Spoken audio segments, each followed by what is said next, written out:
nosso vídeo anterior, número 1, nós falamos sobre a diferença de percepção entre o adulto e a criança, falamos sobre a intuição alimentar, sobre o paladar especial, né? Sobre a importância de saborear cada alimento para algumas crianças. Nesse vídeo de hoje eu vou falar sobre a consistência da comida, sobre o odor, né, o cheiro da comida, sobre o clima, né, a questão emocional na hora da comida e sobre a percepção da quantidade da comida, das refeições. E vou fazer então também um breve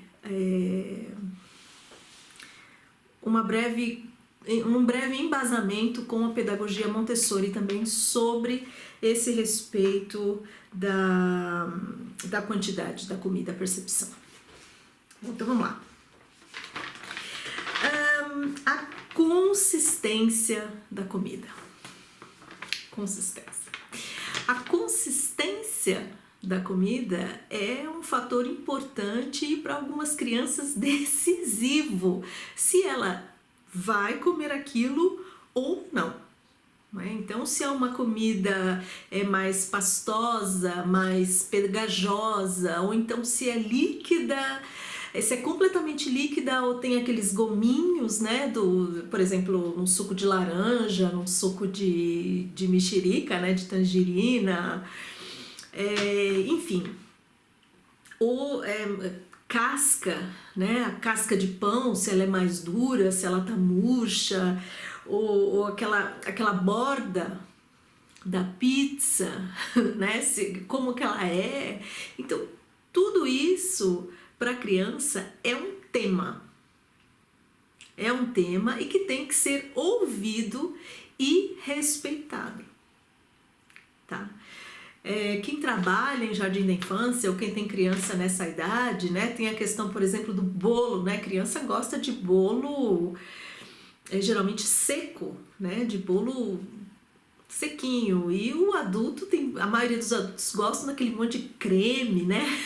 Dentro, né? Então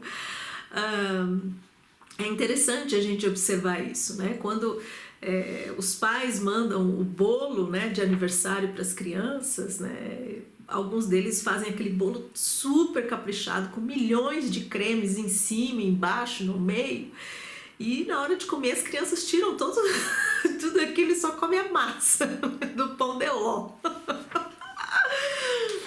Enfim, para uma criança super sensível, tudo isso é muito mais intenso, né? Pense nisso, tenha um pouco mais de consciência e de sensibilidade. Bom, a questão do odor da comida, né? Daquele cheiro da comida. Bom, a área cerebral do olfato e do paladar são interligadas, é a mesma área no cérebro.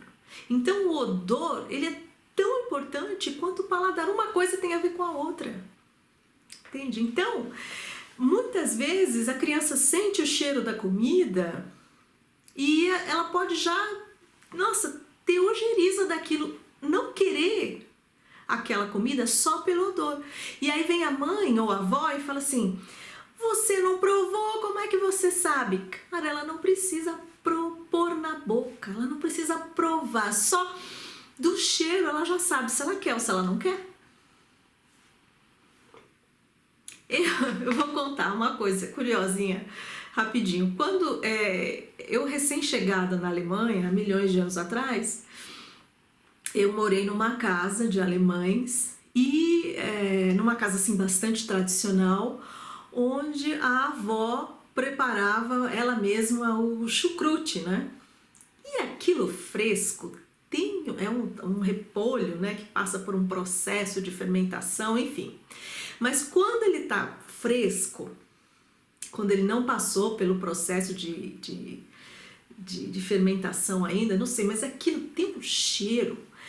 mas um cheiro assim, nossa, que exala assim a quilômetros de distância. E é um cheiro assim, forte, sabe? Parece um pouco com enxofre, não sei, mas aquilo... Cara, e a primeira vez que eu senti aquilo, eu fiquei desesperada. Eu falei, meu Deus, que é isso? Ai, e é óbvio que eu não ia comer aquilo. Eu não precisava experimentar para saber que eu não ia comer aquilo de jeito nenhum. Então, pelo odor, sim, muitas vezes se sabe se a pessoa gosta daquele alimento ou não, né? Eu não sei por que raio que os pais acham que a criança é completamente diferente, que ela tem que pôr na boca, o que só pelo cheiro ela já identificou. Principalmente se nós estamos falando de crianças com sentidos muito mais aflorados e aguçados, como as crianças supersensíveis. Percebe? Só a título de curiosidade, o chucrute, depois de fermentado, de passado lá todo aquele processo dele, ele geladinho, virando salada, ele não cheira mais, tá, gente? E eu até como um pouquinho, assim. O problema é na hora que faz, né? A primeira, que aí o negócio é... Bom, vamos continuar. Outras frases, e aí já chegando no outro ponto, né, que tem a ver com a quantidade, percepção da quantidade, é aquela assim, aquela famosa pergunta do adulto, quando a criança diz, não quero mais. Aí o adulto fala, só isso? Ah, come mais um pouquinho. Ah, come mais um pouquinho disso. Ah, come mais um pouquinho daquilo. Cuidado com essa percepção, porque... cuidado com essa atitude, porque você pode pôr em dúvida a própria percepção da criança. E quem está assistindo esse vídeo pela primeira vez, assiste o vídeo número 1, e porque eu falei bastante sobre a importância da criança ter a sua própria percepção do mundo, né, das coisas, não é? Que isso faz parte integrante do processo de construção da autoconfiança e da autoestima da criança. Tem esse vídeo número 1, alimentação número 1, e tem um anterior ainda, que eu vou deixar o link, que também eu falo disso bastante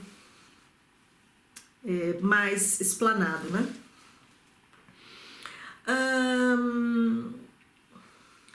Outra coisa, outro ponto, tem pai que ele mesmo tem um problema com a percepção da quantidade de comida. Ele mesmo tem, porque tem pai que faz aquele prato assim pro filho, como se o filho fosse um adulto que tivesse trabalhado a manhã inteira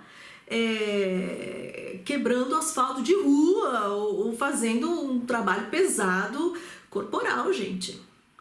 Aquele prato assim que até eu que como bem, olho e falo, meu Deus do céu. E aí a criança, é claro que a criança não come. Claro que a criança não come, ela come só, sei lá, 1/3 daquilo. E a criança, quando a criança diz não quero mais, o adulto ainda fica insistindo, não é? E colocando um clima como se a criança estivesse devendo alguma coisa, ela deixou de fazer alguma coisa.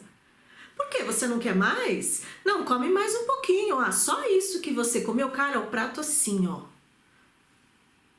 Então, esse próprio adulto tem um problema na percepção da quantidade de comida.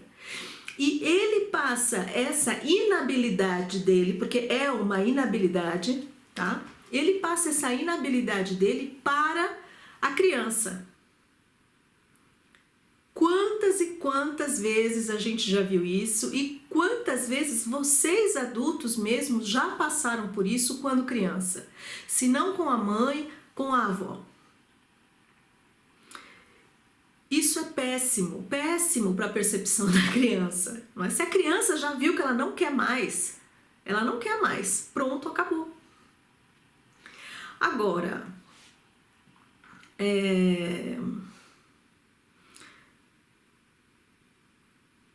inclusive na pedagogia Montessori, se trabalha isso muito profundamente. Essa percepção, né, do quanto você, no caso a criança, do quanto você precisa nesse momento, do quanto alimento você precisa nesse momento e quais alimentos que você precisa nesse momento. Isso é muito trabalhado na pedagogia Montessori. Pelo menos aqui na Europa, quando a gente tem mais conhecimento, mais experiência, não é? Vamos dizer assim.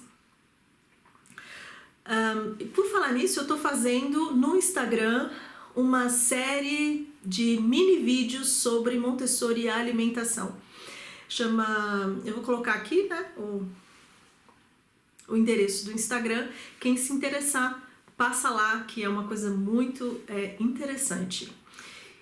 E eu vou oferecer também uma palestra sobre isso, porque é uma coisa também muito interessante. É um tema muito interessante. Como que Montessori, então, constrói essa percepção, né, com relação à alimentação? Eu não vou poder me aprofundar nisso agora, nesse vídeo, claro, né, mas vou dar só uma noção para vocês. Já desde sempre, a criança, é colocado para a criança o que ela tem de escolha, né? Então, sei lá, 2 escolhas ou 3 escolhas. E dentre aquelas que estão lá, a criança pode escolher o que ela vai comer. E aí a questão da quantidade é uma questão que vai sendo trabalhada. Então, a criança mesmo põe no prato dela, assim que ela consegue, né, fazer esse movimento, ela mesmo põe no prato dela.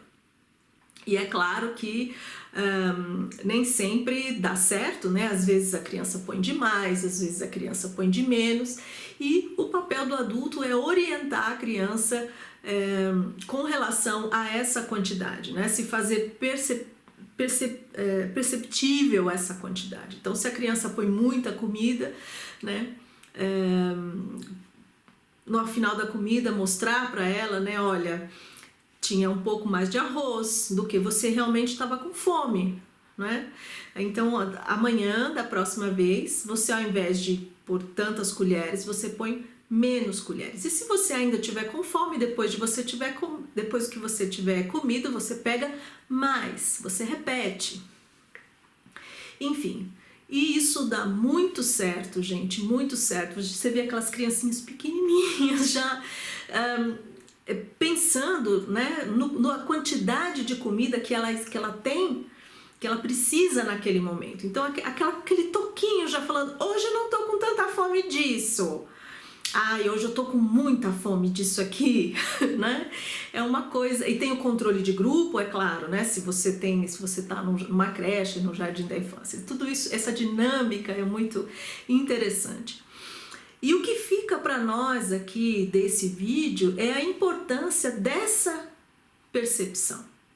Então, veja se você, adulto, controle a sua própria percepção de comida, né? Pense em você e no seu estômago e pense naquela criança pequenininha e o estômago dela, não é? E o que você depois, a culpa que você joga depois para ela, não é? Que ela não comeu tudo, coma isso, coma aquilo outro, olha o quanto eu joguei fora. Enfim, todos os dias, né? E pense em como melhorar essa percepção da sua criança em casa, não é? Ofereça escolhas, treine com ela essa quantidade, né? Enfim, é muito importante isso daí. Tem criança, porque eu escrevi aqui, tem criança que começa a deixar de fazer coisas por causa dessa pressão alimentar, né? Então, por exemplo, eu já vi crianças falarem que não quer ir na casa de tal amigo porque lá ele tem que comer X ou Y, tem que comer aquilo que ele não gosta, não é? Ou então na casa da avó, que às vezes a avó, não é toda avó que é Dona Benta, né, gente? Não é. Tem a avó que também fica oferecendo coisas o tempo inteiro, que também não respeita, não é, o limite da criança, ou que é o contrário, né, que dá tudo sem limite até a criança passar mal, né? Também tem.